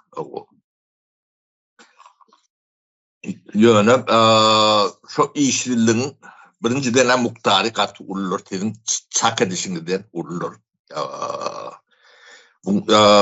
Muhtari 100 milyonlardan geçendir. Yani şu Türkmenistan'ın Cumhuriyet uruluşu tipindeki devlet bolup yaşap yörünü kıyıtkaldılan yani çeklendirilen ya da yoğuşluk bilen fethedilen ya da yok edilen, ortadan ayrılan, eredilen ullukları, hizmetleri vardır.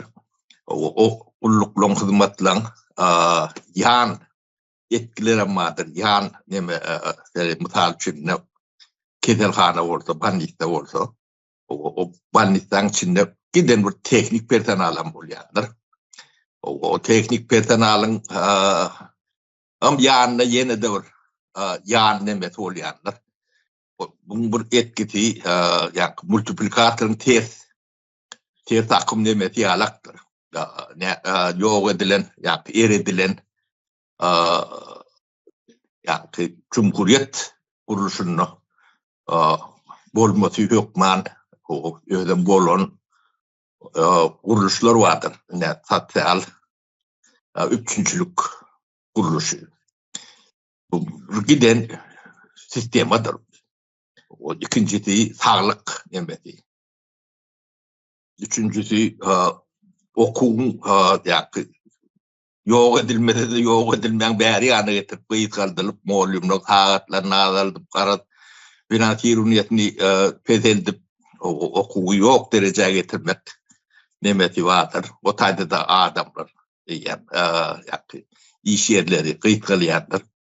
Onun başka da yani Gorstat diye, Gorfinat Derli'ye, Sovyet diye yeni bir topor benden tek adını tek hakidama getirip bilmeyecek demelerim vardır. Şolar yok olup gidendirler. Onu siz yaşap gördünüz, bilýänsiniz. O Sanepi stansiyasından tuttanın teknadorunu çetti. Koloriyalak demeler vardır onun. Tohumculuk, yine de şoňa meňdeş o jolunu değişilen bir topor nemeler vardır. Şo da atlan hem beceti o yer edilendir, soňa ortadan ayrılandır. Ya da gaty ucuypsuz derece senli gıýtgadylandyr. Şuloň Türkmenistan boýunça hasaby edersiň bolýan 100 000 iş ýerinden kän iş ýerdir. Bu 100 000 iş yeri diýmek Türkmenistan üçin gaty uly rabyomdur. Katastrof ýagdaýda getirip biljek derejedäki uly. Türkiýe üçin 100 000 iş ýalyp görünür, o taýda 92 milyon ya 82 milyon ilatmada. Sizde 4-5 milyonun badygy ýokdugy toğry alamaty olan ýerde 100 000 iş yerini yapıp koyar. O 100 000 yine de ödü ýalak, yine de 50 000 100 000'ı ortadan aýrýar da ýan nemeleri bilen. O ne umumy göçüň başlan nemesiniň düýp sebäpleri Cumhuriýetiň ýykylmaty bilen ýok bolup giden Cumhuriýet nemesini ayakta tutmak üçin döwlet demesini döwlete meňdeş şekilde ýöredilmek üçin gerekli atlan guruluşlaryň beren ýetgitdir. İşçilik ýerden gelýär diýip demediler. Ýöne bu normal Cumhuriýet bolanyp tertine bolmaly. Birinciden o iş ýerleň hem sany hem hili köpelmelidir. Sebäbi ilat sany ösýär. O talabym ösýär, talabyň hilem ösýär. O hilli hyzmat berjek bolsaň, okutmaly diýär. Okuduğunda da okutma diýilýän sözlemem o aňyrtynda bir topor iş ýeri ýatýarda biri okutmaly. O biri okutmaly adam ini biri okudyan orta, onun bir yerlerde başka biri okudyan. O da iş yerinde. Bu hem de zırdır. Bir yerinden üstsem bu patırdak gidiyendir. O şeydi. Netidin işçiliğin büyük demesi çotaylardan aynı geliyor. Başka da sebepler var elbette. Olur edil buloriyalak büyüklüğü global nemeni aşağı nokta o yönü bolmalı, tersine olmalı. Yani tenagat östürmek için onu yatırım yapmalı. Yatırım yapmadığının onun yanından o tenagatta işletmeler yarak. Yani bu terleri, hünerleri boloriyalak adamları yetiştirmeli. O demek yine de oku yerleri, öğrenme yerleri ya da yahilik mekanizmde öğretilen orta önümcülükte öğretilen orta onun önümcülükleri olup tersine köpelmeli iş yerleri. Size misal vereyim. 94. yıllarda bizim işlet görüldüğünde Türkmenistan'a işgal etmekti. Demek şu tayda ötüş var. Yatırım yapılıyor. Yatırım katı ulu derecede yapılıyor. Tempi katı ulu. O tempinin katı ulu olmasına karamazdan o Türkmenistan hiç kime berikti yoktu. Şunu bilýäňiz mi? 94. ýylda Türkmenistanyň hiç kime, hiç bir ýurtda o berikti yoktu. Bir Türkiýe ýa-ni bizi ikrar edenle 14 milyon ve 12 milyon ve dolar kredit verdi. Ama büyük adam uzun şertlerim yani kömür dokumunda gelen kredi. Ondan başka hiç Türkmenistan'ın hiç kime verili ya demesi yoktu. Biz senagatın yoktuğunu biliyorduk. Türkmenistan'da senagat yoktu. Badır öne bellidir. Näme dedi? Ne taraftarlar senaat ministrliği var. Senaat. Senaat. Adı senaat da taraftarlar. Onun bir mät kabinatlar näsamalı olsun. Neme? Törlükte vardır. Soňam aşlewtem açdyp ya ventilator çıkaryan senaat eme vardır. Bu şuadır yumruk ýatjak. Soňam kratly molup dip gaby plita çıkaryan. Bundan başka bu adını ağzına ýalak bir tenagat ýok.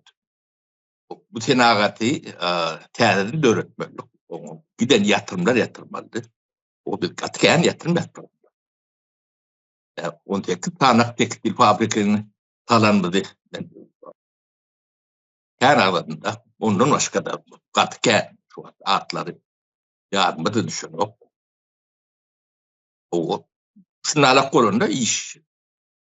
İşgal yetin o. İş yeri. Ken. Yeterli kualifikasyadaky kadrlar yok. Bu da şundan gelýär. Onuň şu Cumhuriýetiň ýykylmagy bilen, kısaçal nemeler ýykylýar. O tenagaty ýatyrym diýilende da onu ýerteke öwrendirler. Onuň hususy eýetçilikdäki önümçüligi onu togtatdylar, ne togtat ekdim ýerler. O 6-7 hususy kärhanlary ýadyň bir goly bilen ýapdylar.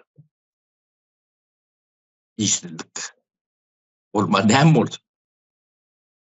O da yani bir günde bolan o hemde. Ýoşluk bilen erek şeýit bolýar da. Soňam bilen 16-17 ýyllardan göç başlandy. Belki ondan ýerek başlanmaly bolmagy mümkin. Sebäbi işsizlik gitjek ýok. Adamlar bir ýerden kazanç etmeli. Bu bir bunu demekdir. Yine de bir yerlerde men doğru fikrimi cemlemedim mikem diyen, yani şu devletin geografiýasyny gurrun ettim, kommunikasiýasyny gurrun ettim o aralarında. O iletişim kıyınlığını demetdim ben. Ona men park ettim diýin onam. Ýöne ona geçmezden ozal men şu gurrun berenleriňizden bir aklyma gelen zatlar aýdyp bereýin-de. Ne şu ýuwaşlyk bilen edilen zatlar, ine şu adamlara görünmeýän ýaly bolýar. Ýöne şu taýdan bir netije çykardym men özümçeli. Ine edaralar dargadyldy, sosial zatlar dargadyldy-da, şolaryň netijesinde de işsizlik döredi. Yani o şoňa badalga berdi. Ýöne häzirki gündäki görüp duran uly göçümüze de şol işsizlik, şo taýdaky edilen işler häzirki uly göçe de badalga berdi.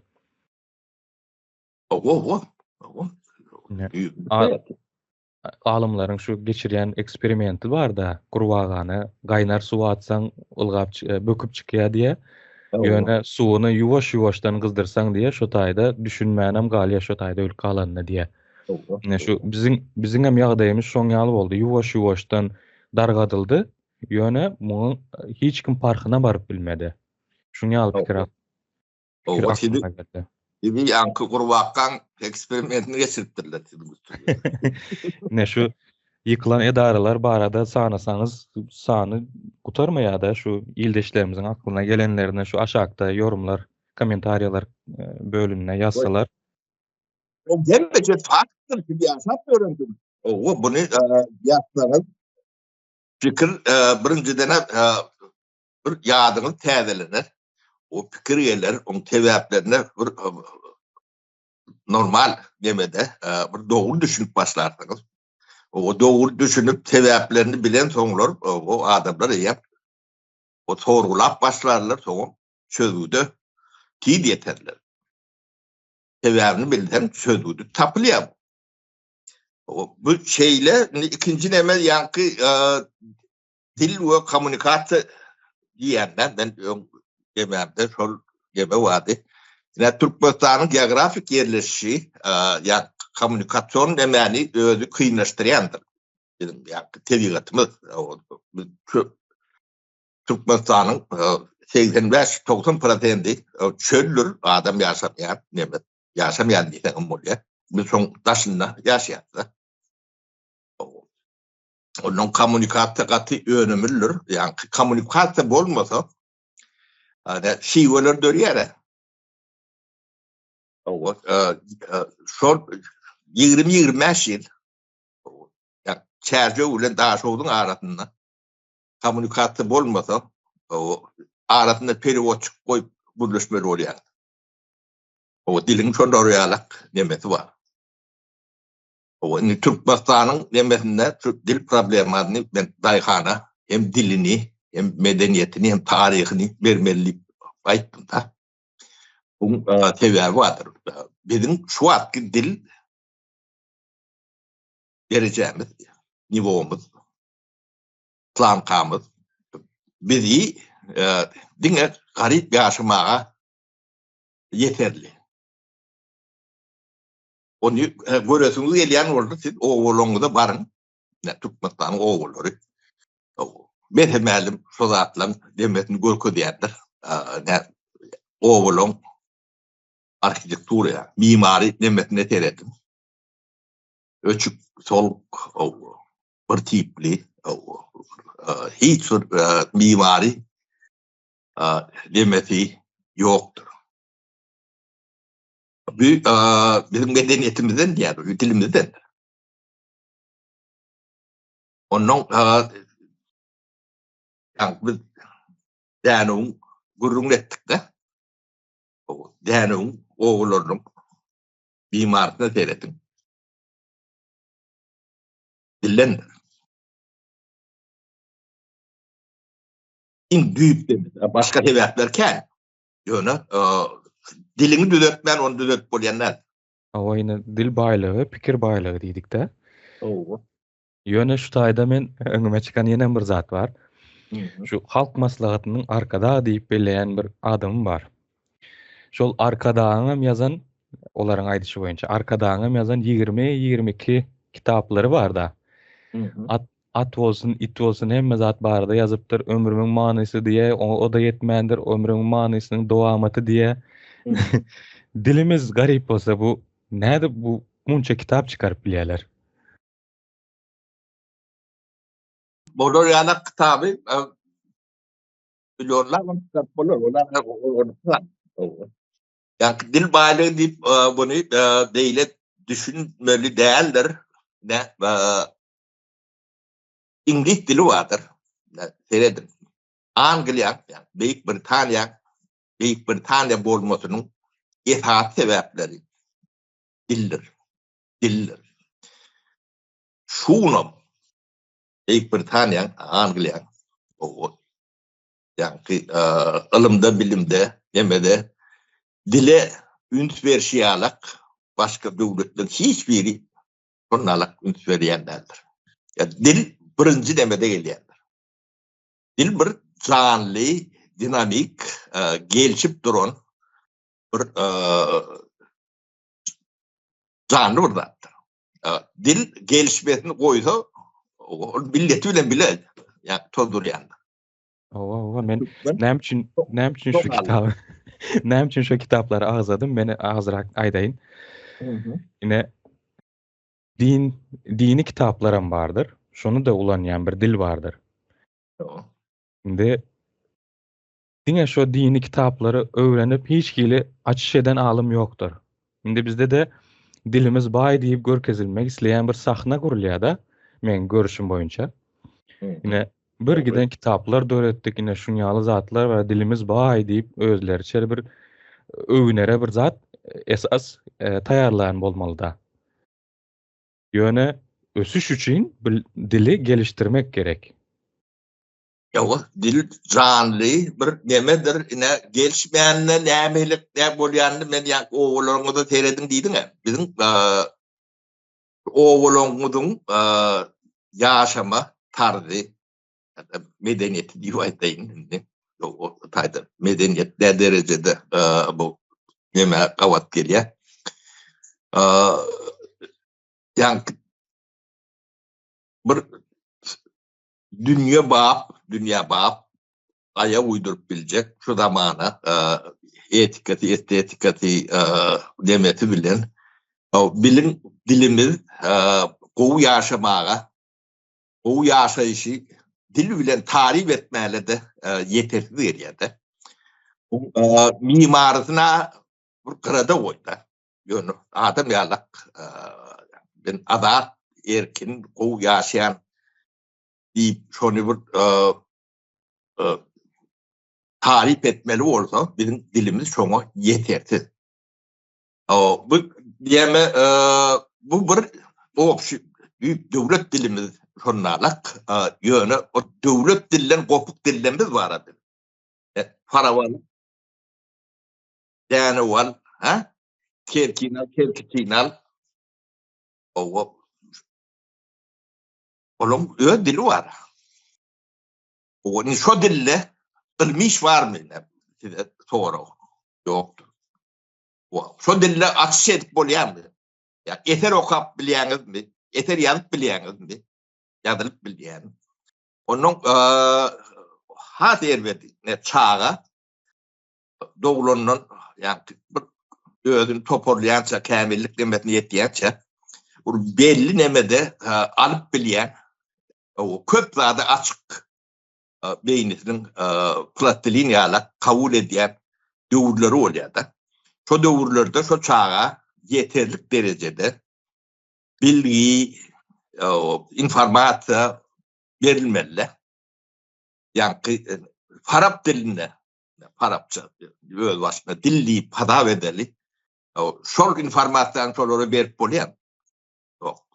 Özüm de fotoğraflyk adamsın. Gödüňle ya çağalyň getirdiň. Arap diline ya çäjüm demedilýän dilde murçuk zat görüp bütün çağalynda. O siz aýdyp beri otyrkaňyz gözümiň öňünden geçdi. Yani o dilde bir gürleşmek, bir gyra dursun, bir duýguny karşı tarapyna iletip bilmek üçin başka bir dillerden sözler almaly bolup galýanda. Ne ortalyk aty kändir için oturun. Ne kim ýa-diýerdiňiz gürleşiňizde şeýle. Yine de bir başka da yani bu dämemeň diye ne Osman İmperiýeti ýykyldy. Osmança dil vardı çok atlar. Osmança dili de onun içinde Fars var, Arap var, var mı da var. Yani Türkmen var, böyle kelimeler var. Şu an Osmanlı dilini bir gürlöte tercümesi olmadı kim düşünmeyen. Onun şonu Atatürk'ün beyik demesi, yani dihadi bir münati vardı da. Sonra atları görüp bilen adam şol o dilini o ütgü diýdi. Alfabeyi bile. Asıl durkuna getirýär diýsek. O asıl durkunu o da öwrenilip, yani türki dilleri öwrenilip şondan neme demedilýändir. Şoň üçin ne türk dili bir de rahat neme diýendir. Hem üstünde işlenýändir. İlki gurulan buruşlar dil ve tarih buruştur. Yani Türklüğün nemesinde. Veren oklar olun büyük nemesi şodur. Şoň üçin biz çäjüň nemesinin daha şoňdan şondalyktır. Men bu etrafları katı kän gezem soň bunu ben iyi fark ettim. Yani dillendigini o teberini bilemok. Ne bizim Hulabdawotlamız var da. Käýürýärde käýde Hulabdawot salýar. Ne Arapda Hulabdawot salýar. Käýde Hulabdawot bolmaly. Şonu onun Sakarda var. O da käýde hataplanýar da men döwrümde bolýar. Garzawlardyr. 30%'den kän moşnusda işletip bilen okdur. Käýde dawat gowy işlemeli. Mesela onun ben ministerstva gelem soň demede Hulabdawotda tecrübem var. Daha çok Leninskide holup zavod işletdiler. Onun şu sebäpleri kän öwrenýär. Men kendi işe koşmajak bu derler oğlum benim onu sondan peýdalanıp Davud'un emetini öwrenýär. Durkun işleşini näme laboratoriýasyň içinde ýatdan bilýänler. Ya teknik emelerim bunlarla. Onun teklip verdim.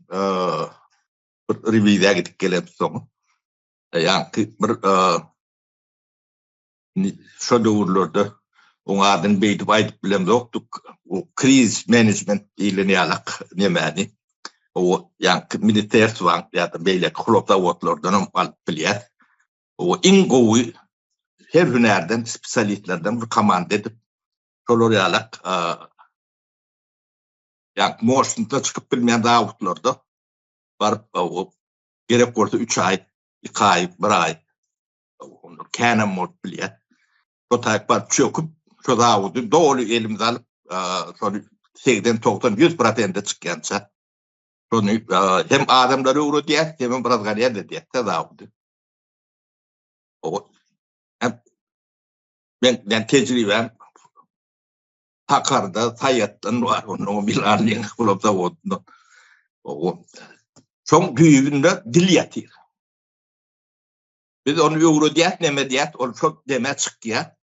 O son bir ýyllar, bir ýarym ýyllar ýene de öňkü demesine düşýär. Demeler çalşýar, kadrlar çalşýar ýa-da son ýa-ni dil demesi ýene de täsir edýär. Ýöne büyüğünde dil ýatyr.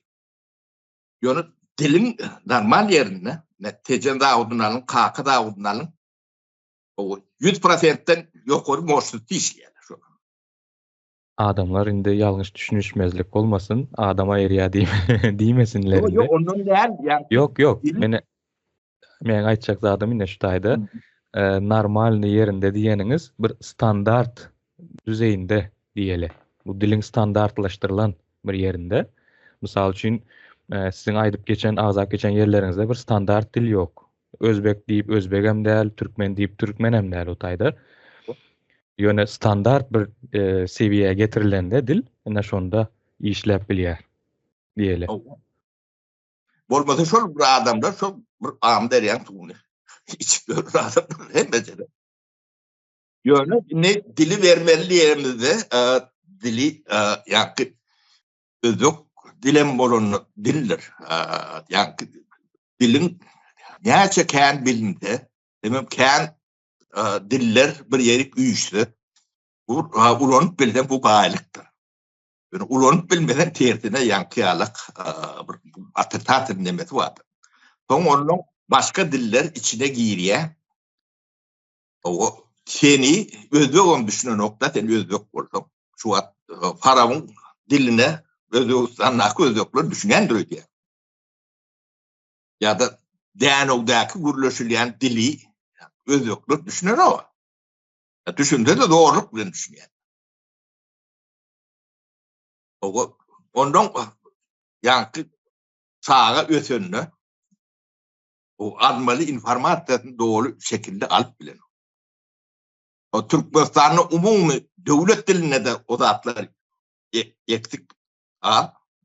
Ýöne ýanky Harap, Dänow, Moskowsk, Sakar bu tarapda Kerkiçi onun dostluk olan ýagdaý hasam deme. O köýtürna o Erwedin aşarnaky bir filiali alak deme öwrülýär. Bu milleti hem döwleti ýok etkilýär. Şoň üçin biz ýanky o ýerniň nemesine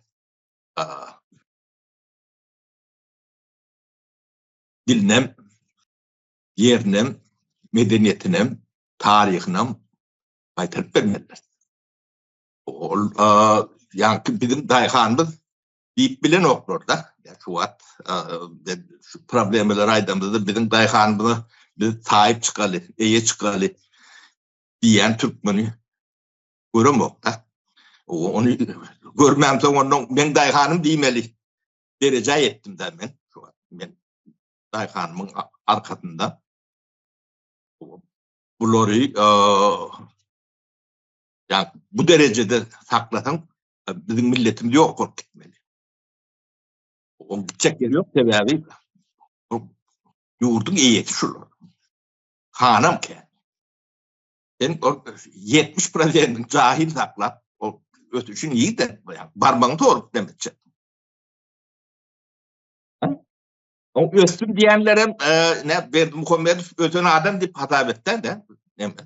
Yaran kitaplarını bir stola koyup bir okap görün. Onu o bol görsün görün. Bu dilettantizmin bu atritat intellektuel öyle mi? Diletantizmi geçti meň pikirimçe ol. Sapar aga.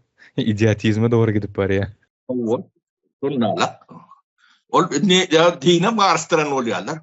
O dinin näme o da yalan. O Türkmen için o da yalan. Yani kol son çıkışlarında katı gen näme o. Yani 60 yaşından son peygamber yaşına geliyor. Bular yani iyili yaşlı değmeli. Hatta ya o peygamber 60 yaşında ölü.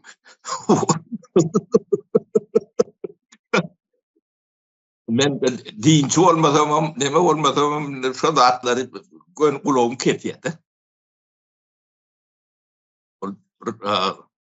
Ödem halkara demedinde. Yani Türk devletleri demedi.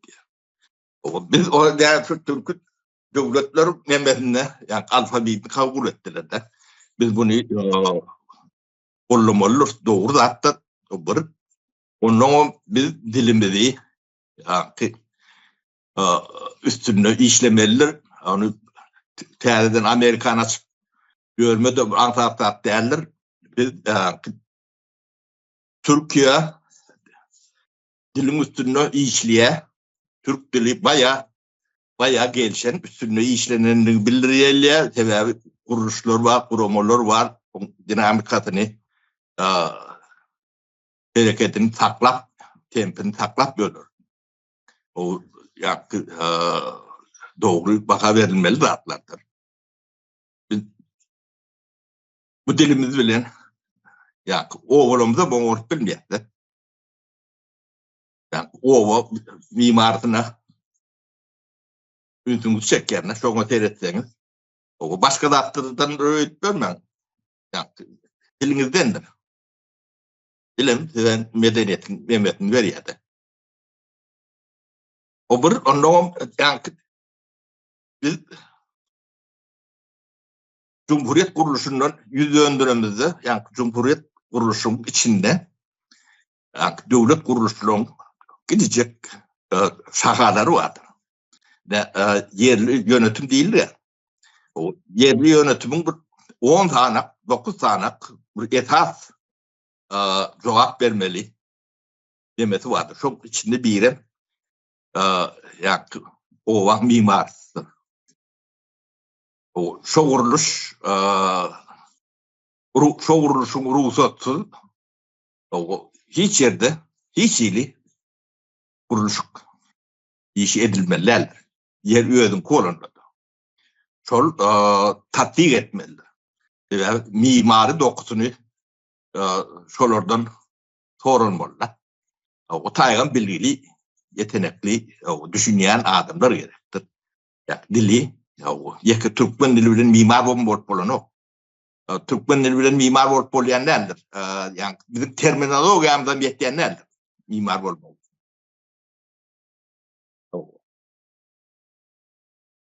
Yani Türkmen dili ötendir, o gururun yoktur, yani edebi tarafındandır. O yani durmuş dünya edebiyat sungatlarını varat değil. Yani dünyanı östüren teknik demek. Türkmen demek. Teknik tarafa yıkılıyor da. Şu an biz interneti çok içindeki giden tane hünerler var da artlarını Türkmen çok uyuyor bilmiyor.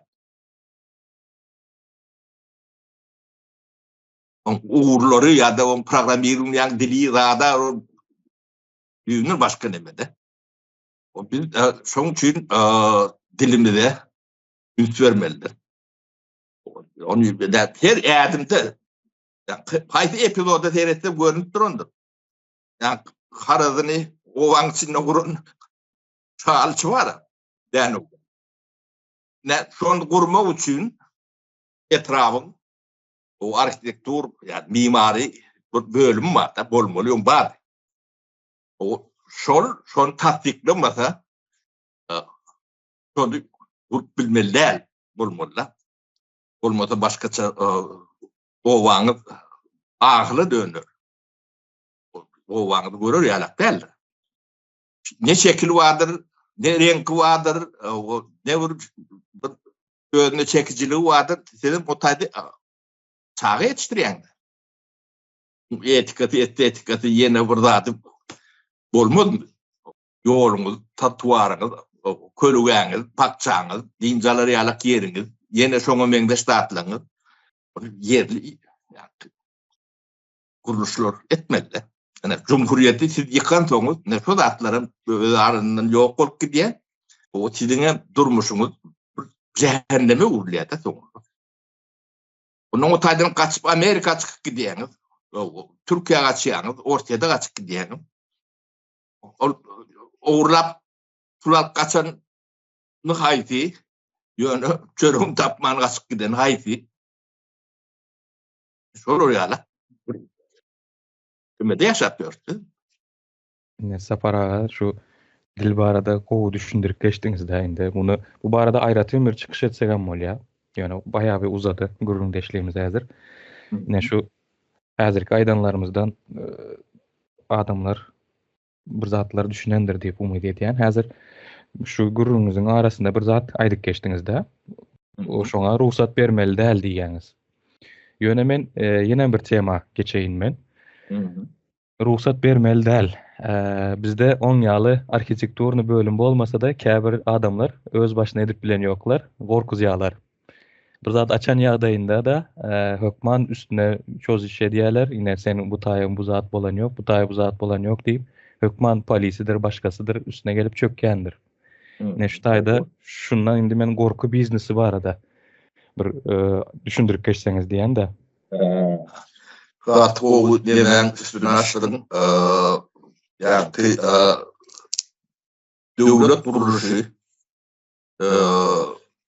zayıf yani boşak olan yerde ya da yanlış olan yerde ya da cemiyetin kontrolü yok şekilde bulunur. İşe yani korkuyu batış mekanizmi iyi yer. Türkmenistan'a sol korku mekanizmi diyelim. Bunu korku değil diyeceğim oraya. Ayrılans derece yeten. Türkmenistan'a statistikani oynamada yatıran okurlar. O statistika yatmadık orada. Nedir bırağı görürdü. Şu korkuyu batış birindeki ayrılayan kulun muhtarı Türkmenistan'ın senatının öndürüp bilen ben gari diye talabok yaratından çıkan nemeler senat nemetini öndürüp sadiyata boşan koşan malik vardır. Konu ödümünü tutuyan senatın önümünün bir keteti olur şu var. O yani korrupsiya değil bu kleptokratiya olur. Öyle çok korkuyu mekanizmanın nemeti. Onun değerde son çöpül ayrılan onun biletler tane içeride kepide bunun nemet bulunur. Şu Guriyen baylıklarını vardı. Bu ayda hatta nemet görün. Son 100% değerdir. Şeyden ve 90% yani korku mekanizmından çölöklönün baylıkları sonuna değerli tekten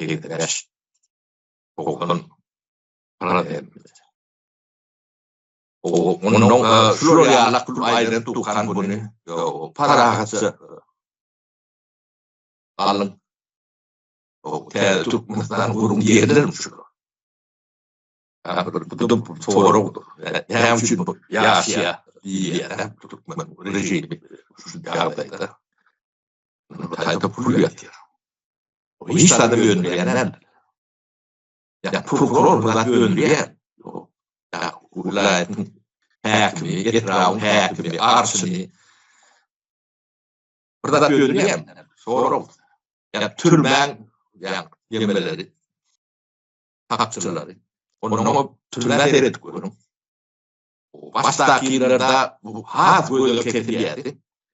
Türmen içinde koşturan adamlar.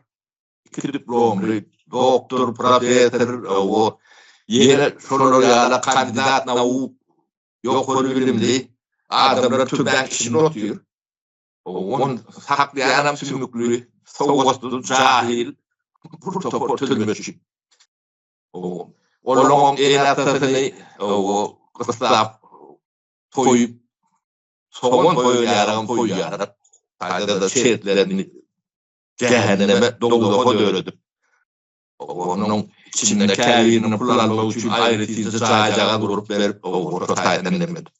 O içindeki yani cinayetçi değil taklayanlar o kualifikatörü kili onun kat üstüne adamlar taklayan yani zahid bunun kuvvet boklu protokol milite dine men prokuror dip görsün hakkıyor yerleri o taklayan adamların o sen yurdunu devletini göstermeli adamlar şeyden toplantıcı yıllarda o yanlış mıdır? 96 yıllardan başlattı bu adamlar. Yani Cumhuriyet yok etmen ne etap ne değil. Hayır türmet erettin. Demek sonrayalık. O sonun karşı gitti. Narkotik çıkarıp ne o.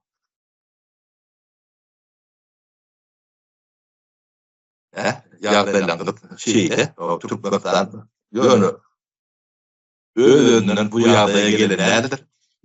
Ne? Cumhuriyeti yıkıp Cumhuriyet diyor, adi Cumhuriyet diyor, onun o iştahat nemeden diyor. Yok. Cumhuriyet olmak nemeden. Bir karşı oranında da Cumhuriyet. Onun bir giden yani devlet kuruluşları oluyor. Öyle satsal nemedir. Öyle halk faydap getirmeli. Nemede kurulunur. O faydaları neydi? Faydaları nemede o tiyatr neme vardır. O tiyatr formatı çok çıkaydır da. Ben ne cerebedim ögen şey edip o. Awa saparağa. Yine şu Cumhuriyeti dargadylanyň detallary şu gün gürleşdik. Gatak o bir neme boldy diýip düşünýän. O tet hökümünde birinci nememiz şeylere gollu. Kimi nemeti orta dinleyiciler başlattılar. Awa sağ bolun saparağa koşulmaga ruhsat bereniz üçin. Yok ben bäri öwet edip gelýän biri bilen bir gürleşibirek demedildi. O bolýarda ýa dinleyici üçin bir tindirici düşün boljak neme göreli diýdi. Ýöne avtomatiyalak bir zatlar aýdan nemeden käbir kelletini de giren ok. O şoň bir formaty deňe görelidik belki de. Bu da şnur dowam etdirir. O tawwany tagylyp görüşeli Abdurrahman taňa da ýene de bir tapa tawwal. Siz de sağ olun. Sağ olun, iyi işler.